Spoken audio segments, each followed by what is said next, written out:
Carlos Martini, 680. Era el diputado Dionisio Amarilla. Estamos con Ricardo Rodríguez, Silvero Economista. ¿Cómo te va, Ricardo? Carlos Martini te saluda.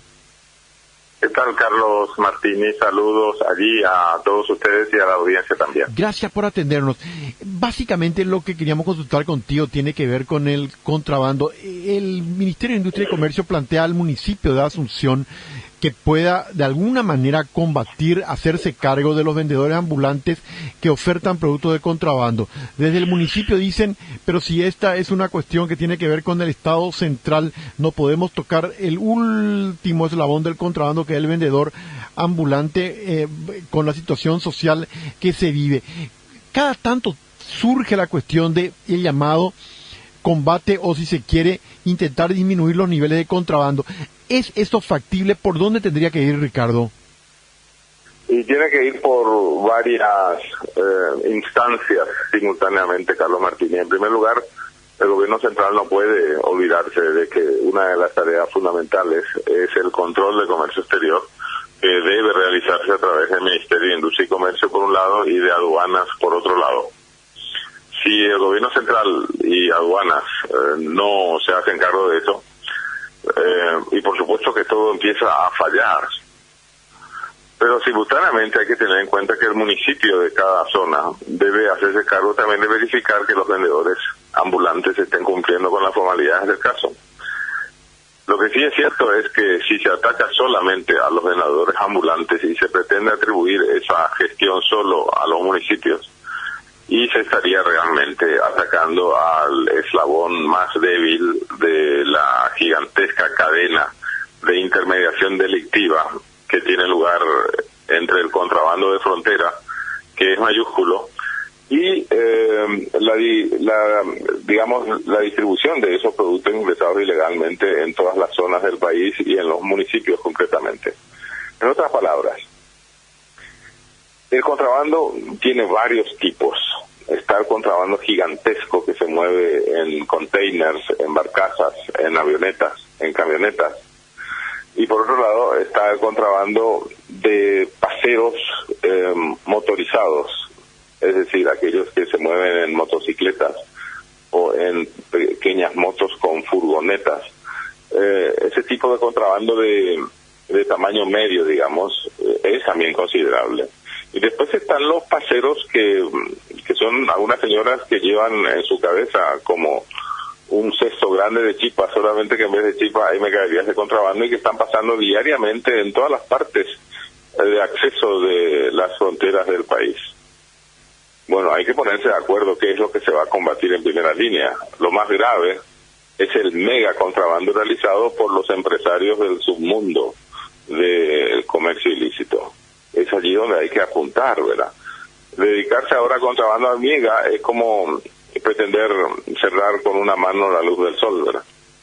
Claro, ¿y ese gran contrabando vos crees que es efectivamente combatible? En términos generales, el contrabando grosero es el que debe ser combatido, groseramente grande y groseramente ilegal. Me refiero, por ejemplo, al contrabando que se hace a plena luz del día, de los rollos de madera hacia el exterior, o sea, desde los bosques nativos hacia el exterior. El contrabando tiene dos direcciones, ¿verdad?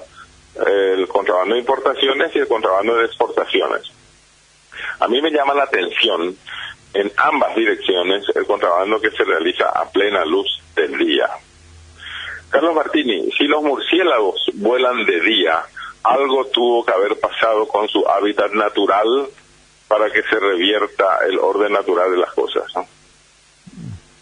Y ante este escenario, por lo tanto, el punto clave es, a nivel de autoridades, ¿existe capacidad o connivencia con el contrabando? Y yo creo que ocurre dos cosas. Por un lado, una parte de las autoridades hace del contrabando un negocio personal o de su partido o de su asociación. Son ingresos fraudulentos que se cuentan junto con el lavado de dinero y otros delitos económicos para financiar determinadas actividades. Por otro lado, no nos olvidemos que el mega contrabando es una actividad empresarial, eso no lo hace cualquiera, ¿no? Uh-huh. Y bueno, y dentro de ese contexto, Carlos Martini, es sumamente difícil que las autoridades puedan dejar pasar a plena luz del día, containers acoplados con rollos de madera, con armamentos, con pieles silvestres, con medicamentos de plazos vencidos, con productos pirateados y falsificados. Todo eso está expresamente prohibido, ¿verdad? Un Estado de Derecho no puede vivir tolerando lo ilegal permanentemente, ¿verdad? Sin ninguna duda. Así que en este caso, respondiendo a tu pregunta, yo diría, una parte de las autoridades está en connivencia con el contrabando. Otra parte del empresariado es la que se dedica al contrabando también. Y existe, por otro lado, una voluntad política así como piadosa de algunas autoridades nacionales y de algunas autoridades político-partidarias diciendo que hay que combatir el contrabando, pero no pasa de ser un discurso dominical.